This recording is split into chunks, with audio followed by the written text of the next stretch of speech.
நல்லூர் தெற்கு ஒன்றியம் பகுதிகளில் வீதி வீதிகளாக சென்று மாண்புமிகு அமைச்சர் சி வே கணேசன் தேர்தல் பிரச்சாரம். கடலூர் மேற்கு மாவட்டம் தீட்டக்குடி சட்டமன்ற தொகுதி நல்லூர் தெற்கு ஒன்றியம் பகுதிகளான கொடிக்களம், திருவட்டதுறை, கூடலூர், தொளார், செங்கமேடு, புத்தேரி, ஆதமங்கலம், சாத்தநத்தம் அருகே ஏரிமேலூர், மருதாத்தூர், கீழநமளி, மேல்நமளி, கொள்ளாத்தங்குறிச்சி, கொதட்டை ஆகிய கிராமங்களில் வீதி வீதிகளாக சென்று திராவிட மாடல் அரசின் சாதனை திட்டங்களையும் தீட்டுக்குடி சட்டமன்ற தொகுதிக்கு செய்த வளர்ச்சி திட்ட பணிகளையும் பொதுமக்களிடையே எடுத்துரைத்து பரப்புரையில் கழக கடலூர் மேற்கு மாவட்ட செயலாளர் மாண்புமிகு தொழிலாளர் நலத்துறை அமைச்சர் சி வே கணேசன் அவர்கள் ஈடுபட்டார். அந்த சமயத்தில் மருதாத்தூர் கிராமத்தில் வாக்கு சேகரிப்பின் பொழுது அமைச்சர் அவர்கள் பேசுகையில், நான் இந்த கிராமத்திற்கு கொரோனா காலத்தில் வீடு வீடாக வந்து கபசுர குடிநீர் கொடுத்து அன்று கொரோனாவால் பாதிக்கப்பட்டேன். அந்த சமயத்தில் என் வீட்டில் என் மகளுக்கும் மனைவிக்கும் கொரோனா பாதிப்பு ஏற்பட்டது. அவர்கள் இருவரும் கொரோனா பாதிப்பால் உயிரிழந்தனர். அந்த சமயத்தில் நான் கோயம்புத்தூர் மருத்துவமனையில் சிகிச்சை பெற்று வந்தேன். ஆகையால் என் வாழ்க்கையை மக்களுக்காக அர்ப்பணித்து பொதுப்பணியே என் வாழ்க்கை என்று உங்களுடன் வாழ்ந்து வருகிறேன். மீண்டும் உங்களுக்காக பணி செய்ய உதயசூரியன் சின்னத்தில் வாக்களித்து பெருவாரியான வாக்குகள் வித்தியாசத்தில் வெற்றி பெற செய்யுமாறு அன்போடு கேட்டுக்கொள்கிறேன் என்று உருக்கமாக பேசினார். பொதுமக்கள் சோகத்தில் ஆழ்ந்து, மீண்டும் நீங்கள் தான் ஜெயிப்பீங்க, நாங்கள் இருக்கோம் என்று அமைச்சர் அவர்களுக்கு நம்பிக்கை அளித்தனர்.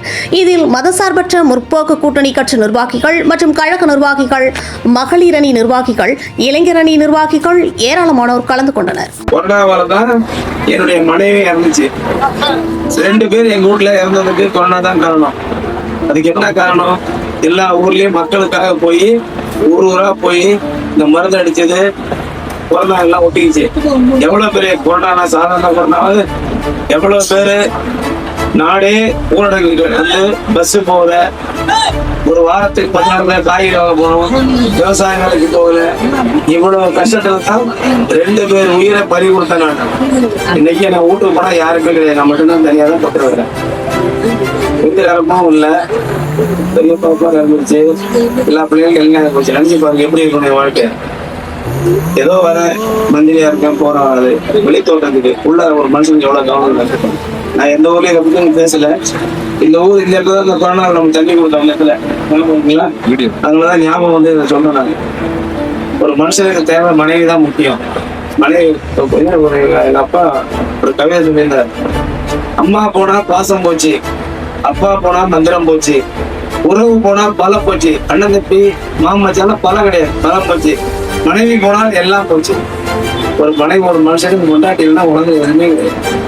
கஷ்டம் இருந்தா போய் இந்த கஷ்டம்னு சொல்லலாம், சந்தோஷம் தான் சந்தோஷம் தான். அதுதான் என்ன வாழ்க்கை இருந்துப்பா. இதுதான் என்னோட வாழ்க்கை.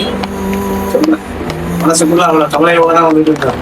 எந்த ஊரையும் நான் இந்த நாள்ல ஒரு நாள் கூட நான் இந்த குடும்ப பிரச்சனைக்கு பேசுறது இல்லை. ஆனா இந்த இடத்துல வந்தோடனே தான் உங்களை பார்த்தோம்னா எனக்கு ஞாபகம் எல்லாரும் இதே மாதிரிதான் காலையில ஒரு 6-7 மணிக்கு வந்து எல்லாருக்கும் இந்த கவசம் எல்லாம் கொடுத்துட்டு மாஸ்க் கொடுத்துட்டு போனேன். அந்த ஞாபகம் வந்தனால சொல்றேன்.